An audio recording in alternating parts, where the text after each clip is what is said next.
শেরপুর জেলার উত্তর সীমান্ত জুড়ে সবুজে ঘেরা গারো পাহাড়। এই পাহাড় জুড়ে এখন বাণিজ্যিক মৌচাষের রমরমা ব্যবসা। সাতক্ষীরা, দিনাজপুর, বগুড়া, চাঁদপুর ও নরসিংদী সহ ২০ থেকে ২৫টি জেলার ৪০০-র বেশি মৌচাষী তাদের মৌবাক্স নিয়ে ছুটে এসেছেন পাহাড়ি এই সবুজ বনে। গারো পাহাড়ি এলাকায় শীতের শুরুতে বিভিন্ন ধরনের বনজ লতাপাতা ও গুল্ম জাতীয় ফুল ফুটে।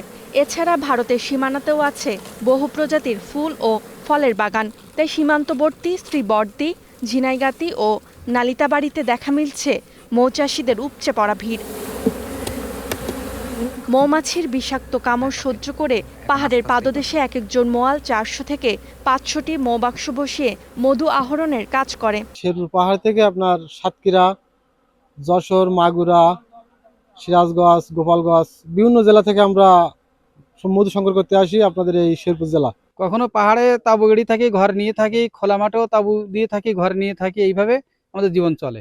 তবে শীতের শুরুতে কম ফুল ফোটায় মৌমাছিকে বাড়তি খাদ্য হিসেবে প্রতিদিন চিনি খাওয়াতে হচ্ছে। যত বেশি চিনি দেয়া হচ্ছে তত বেশি মধু পাওয়া যাচ্ছে, আর এতে মধুর পরিমাণও বাড়ছে বলে দাবি মৌচাষীদের। আনুমানিক মধু হয়ে যাচ্ছে বক্স, এক বক্সে এক রকম হয়, 3 ফ্রেম 4 ফ্রেম 5 ফ্রেম আছে। এটাতে 2 কেজি হয়, 3 কেজিও হয়, 1 কেজিও হয়, মানে এটা নিয়ম নেই আর কি। মানে বক্স আছে আপনার 250 বক্স আছে, এরকম আরও ভাই বেরাদারেরও আছে, তাদেরও 200-250 করে প্রত্যেক মানুষের বক্স আছে। এখানে আমরা 20 দিন 25 দিন পর পর মধু হারভেস্ট করি। প্রতি 8 থেকে 10 দিন পর পর প্রতিটি বাক্স থেকেই 4 থেকে 5 কেজি মধু পাওয়া যাচ্ছে। আর এই মধু বিক্রি হচ্ছে মন প্রতি 18,000 থেকে 20,000 টাকায়। ফলে একজন চাষি মৌসুম শেষে আয় করছেন লাখ লাখ টাকা। প্রায় 15 দিন বা 20 দিন পর পর আমরা কালেকশন দিয়ে থাকি। তো আমাদের এখান থেকে অনেক পাইকার আসে, আবার আমরা কোম্পানিতেও দিয়ে থাকি। পাইকাররা এসে এখান থেকে খুচরা মধু নিয়ে যায়, 10 কেজি কেউ 15 কেজি কেউ 20 কেজি এভাবে নিয়ে যায়। আমরা এখানে আসছি মধু কেনার জন্য, দোকানে বিক্রি করব যেহেতু, সেজন্য মধু কেনার জন্য এসেছি। যে দেখা গেছে 300-400 কেজি মধু কিনবো, কিনা নিয়ে দোকানে আমরা বিক্রি করব।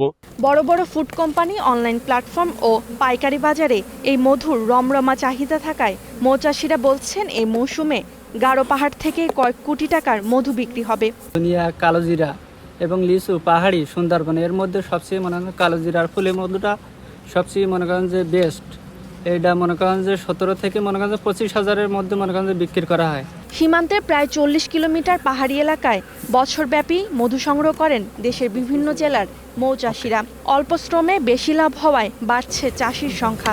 উদ্ভিদের বংশবিস্তারে সহায়তা করে পরাগায়নের মাধ্যমে, এবং এই বংশবিস্তারের ফলে আমাদের যে কৃষিজ, বনজ এবং ফলজ উদ্ভিদের বংশবিস্তার এবং জীববৈচিত্র্য রক্ষা এবং পরিবেশের ভারসাম্য রক্ষায় এরা সহায়তা পালন করে। মৌমাছি উদ্ভিদের বংশবৃদ্ধি ও পরাগায়নে গুরুত্বপূর্ণ ভূমিকা রাখে, যে কারণে মৌচাষ পাহাড়ের জীববৈচিত্র্য রক্ষায় সহায়তা করছে বলে জানান স্থানীয় কৃষি কর্মকর্তা। বাণিজ্যিকভাবে যদি কোনো মৌমাছির চাক কোনো গাছে বাঁধে তাহলে এটা সমস্যা নেই, কারণ তারা বিভিন্ন গাছের পরাগায়নে সাহায্য করতেছে। এই মৌচাষীদের আমরা যদি যথাযথ সরকারি সহায়তা দিতে পারি, তাদের সুপরামর্শ দিতে পারি, তাহলে এই মধুর যে শিল্পটা রয়েছে সেটা আমাদের দেশের চাহিদা মিটিয়ে এবং বাইরের দেশে রপ্তানি করা সম্ভব হবে। গারো পাহাড়ি মধুর স্বাদ অন্য অঞ্চলের তুলনায় ভিন্ন।